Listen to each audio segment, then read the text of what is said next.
Hi hello నమస్తే welcome to my channel. ఈ channel కొత్తగా చూస్తున్నట్టయితే ముందుగా సబ్స్క్రైబ్ చేసుకోండి. అలాగే నేను చెప్పే సమాచారం అందరికీ షేర్ చేయండి బా. అయితే రోజు మన టాపిక్ వచ్చేసి మన మాస్ జాతర నుంచి అయితే టీజర్ అయితే వదిలేరు బా. నిజంగా ఆ టీజర్ అయితే నాకైతే చాలా రొటీన్గా ఉంది అని చెప్పేసి నేనైతే అనుకుంటున్నాను బా. ఎందుకు అలా అనుకుంటున్నానంటే నాకు తెలిసినంత వరకు అంటే ప్రతిసారి మన రవితేజ అన్న చేసే మాడ్యులేషన్లోనే అసలు భారీ అదే ఉంది అని చెప్పొచ్చు. ఇంకా వేరేది ఏం లేదు అని చెప్పొచ్చు. అయితే ఈసారి ఏం మారిందంటే ఈసారి రైల్వే పోలీస్‌గా మారింది భయ్యా. అంటే మామూలుగా పోలీస్‌గా చేసే దాంట్లో నుంచి రైల్వే పోలీస్‌గా అయితే మారడం అయితే జరిగింది. ఇంకా వేరేది ఏం లేదని చెప్పొచ్చు.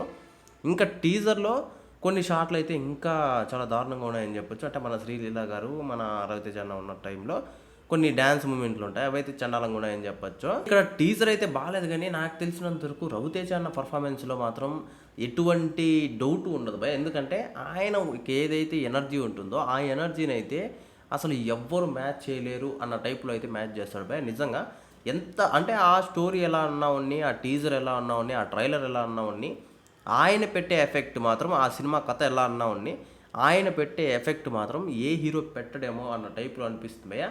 ఆ రేంజ్‌లో మాత్రం అనిపించింది నాకైతే మాత్రం. అంటే ఎక్కడ కూడా ఆయన కొంచెం ఎనర్జీనే లేదు అన్న టైప్‌లో అయితే కొద్దిగా కూడా లేదు అనే టైప్‌లో అయితే ఉండదు భయ్యా.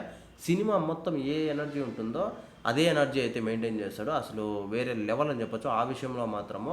అయితే టీజర్‌లో కూడా అదే ఎనర్జీని అయితే మెయింటైన్ చేశాడు అనిపించింది భయ్యా. ఇంకా టీజర్ ఏ రకంగా నాకు నచ్చలేదు అంటే కూడా చాలా వరకు ఇంతకుముందు మనం క్రాక్‌లో చూసిన ఫ్లేవర్ అయితే నాకైతే కనిపించింది భయ్యా టీజర్‌లో అయితే.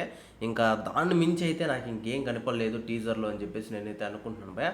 ఇంకో పక్క రవితేజ అన్న అంటే ఆ పోలీస్ డ్రెస్‌లో కావడము అంటే అది రైల్వే పోలీస్ అయినా కూడా అక్కడ ఏదో తేడా కొడుతుంది భయ్యా. నాకైతే క్రాకే గుర్తొచ్చిందని చెప్పొచ్చు. ఆల్మోస్ట్ అట్లానే అనిపించిందని చెప్పొచ్చు. అంటే నీ బ్యాక్‌గ్రౌండ్ ఏంది? నీ బ్యాక్‌గ్రౌండ్ ఏంది అనడము. అది సేమ్ యాజ్ ఇట్ ఈజ్ ఇంకా రవితేజ అన్న అప్పుడు ఎంట్రీ ఇవ్వడము. ఆ ఎంట్రీలో నుంచి పోలీస్ డ్రెస్‌తో ఇవ్వడము. యాజ్ ఇట్ ఈజ్ నాకైతే క్రాక్ సినిమానే గుర్తొచ్చిందని చెప్పేసి నేనైతే అనుకుంటున్నాను భయ్యా.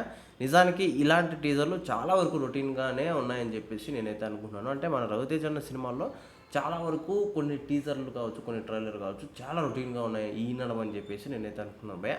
ఎందుకు ఇంత పర్టిక్యులర్‌గా చెప్తున్నా అంటే ఆయన ఎంచుకున్న స్టోరీస్ ఎలా ఉన్నా, ఏమున్నా గానీ ఆయన ఏదో పొరపాటు అయితే జరుగుతుంది ఆయన స్టోరీస్‌లో అని చెప్పేసి నేనైతే అనుకుంటున్నాను. ఆయన సినిమాల్లో మాత్రము. ఇంకా మరి ఈ సినిమా ఎలా ఉంటుందో చూడాలి భయ్యా. మరి ఈ టీజర్ మీకెలా అనిపించిందో కింద కామెంట్‌లో తెలియజేయండి భయ్యా. మర్చిపోకుండా తప్పకుండా దయచేసి.